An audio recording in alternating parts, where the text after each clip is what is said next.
रामपथ के निर्माण को लेकर जिला प्रशासन द्वारा जमीन का अधिग्रहण किए जाने पर रिकाबगंज से नियावा के बीच के व्यापारियों ने आज विरोध प्रदर्शन किया। व्यापारियों का आरोप है कि सरकार उनको उचित मुआवजा नहीं दे रही है। व्यापारियों का ये भी कहना है कि जिला प्रशासन केवल जितना भवन तोड़ा जाएगा उतना ही मुआवजा दे रही है, जिसको लेकर व्यापारियों ने कहा कि वह तब भी अपने भवन व दुकान की रजिस्ट्री करेंगे जब उनको उचित मुआवजा मिलेगा। दरअसल रिकाबगंज नियावा के बीच की कुछ दुकानें व घर नजूल की जमीन पर बने हुए हैं, जिसको लेकर जिला प्रशासन उसे सरकारी जमीन मान रहा है और केवल दुकान व भवन का ही मुआवजा दे रहा है। दरअसल शहादतगंज से नया घाट तक लगभग 13 किलोमीटर रामपथ का निर्माण होना है, जिसमें यहां सड़क चौड़ीकरण के लिए जमीन, दुकान व घर के अधिग्रहण का कार्य किया जा रहा है, जिसमें आज से रजिस्ट्री शुरू हो गई है।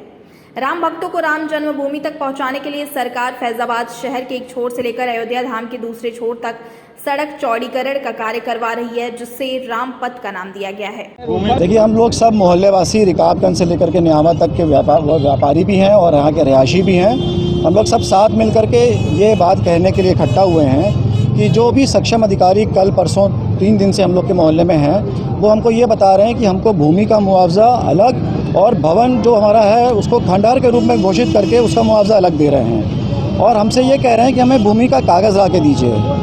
तो जब हम भूमि का कागज़ उनको दिखाते हैं तो वो कहते हैं आपका भूमि का कागज़ गलत है। हमारी सबकी जितने भी लोग यहाँ पे इकट्ठा हुए हैं और जो इकट्ठा नहीं भी हो पाए, वो भी लगभग 200 से 300 परिवार ऐसे हैं जिनकी की भूमि है और वो पिछले 100 सालों से यहाँ पे रह रहे हैं। और हमारे पास नगर पालिका का असेसमेंट है, बैनामा है, पर जो अधिकारी आए थे वो हमसे कह रहे हैं कि ये तो ज़मीन आपकी गलत है, आपको सिर्फ बिल्डिंग का मुआवजा मिलेगा। और बिल्डिंग का मुआवजा भी उसको कहते हैं कि साहब आपकी 50 साल की है तो आपको इतना मिलेगा, किसी की 100 साल की है तो आपको इतना मिलेगा।